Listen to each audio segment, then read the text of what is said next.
అందరికీ నమస్కారం అండి. నేను ఈరోజు బాబాగారి జీవిత చరిత్ర పుస్తకంలో నుంచి 15వ అధ్యాయం చదువుతున్నాను. అందులో చోల్కర్ చక్కెర లేని తేనీరు ఈ యొక్క వివరణని ఈరోజు నేను చదవబోతున్నాను. పూనా అహ్మద్నగర్ జిల్లాలో బాబాగారి గురించి అందరికీ తెలుసండి. ఏ విధంగా అంటే నానాసాహెబ్ చందోర్కర్ అనే వ్యక్తి బాబాగారి భక్తుడు. ఆయన ఉపన్యాసాల వల్ల, అలాగే దాసగను మహారాజ్ హరికథల వల్ల బాబాగారు అక్కడ నివసించే ప్రజలందరికీ కూడాను సుపరిచితులు. వారి హరికథల ద్వారా బాగా ప్రజలకి దగ్గరగా తీసుకెళ్ళడం జరిగిందనమాట. ఈ హరికథలు చెప్పే విధానం అనేది ఈ దాసగను మహారాజు గారు చాలా విలక్షణంగా చెప్తారు.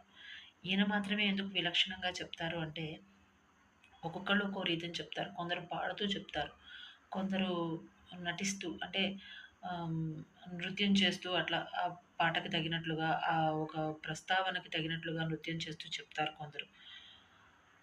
కొందరు హాస్యంగా చెప్తారు, మరికొందరు చమత్కారంగా చెప్తూ ఉంటారు. వీటన్నింటినీ కలిపి దాసగను గారు ఒక విలక్షణమైన రీతిలో చెప్పడం మూలాన అందరికీ బాబా గారు చాలా సుపరిచితులు అయ్యారు. వీళ్ళ ఈ ఉపన్యాసాల వలన, అలాగే హరికథలు చెప్పే విధానం వలన అలా సుపరిచితులు అవడం జరిగిందనమాట.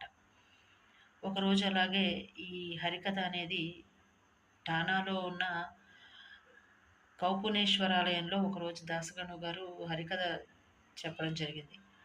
ఆ రోజు బాబా గారి మహిమలను గురించి దాసగను గారు పాడుతూ ఉన్న సమయంలో ఆ హరికథ వినడానికి ఈ చోల్కర్ అనే వ్యక్తి కూడా అక్కడ ఉన్నాడనమాట.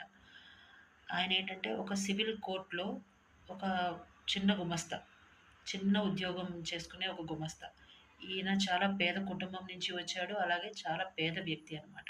ఇతనికి వచ్చే ఉద్యోగం కూడా, ఇతనికున్న ఉద్యోగము, అలాగే ఇతనికి వచ్చే జీతభత్యములు ఇవన్నీ కూడా చాలా తక్కువగా ఉండటం మూలాన అతని కుటుంబాన్ని కూడా పోషించుకోలేని స్థితిలో ఉన్నాడు. అలాంటి స్థితిలో ఉన్నా కూడా ఈ యొక్క హరికథ వినడానికి అక్కడికి వచ్చినప్పుడు బాబా గారి పాటలు విని కొంత ఆ మహిమ వల్ల అతను అక్కడే సంకల్పం చేసుకోవడం జరిగిందనమాట. అతను రాయబోయే పరీక్షలో ఉత్తీర్ణుడై అతనికి మంచి ఉద్యోగముతో పాటు మంచి జీతం వస్తే బాబా గారికి ఒక మొక్కుతాడనమాట.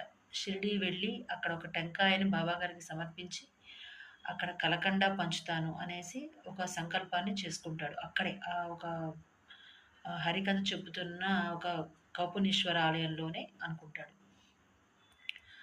బాబా గారి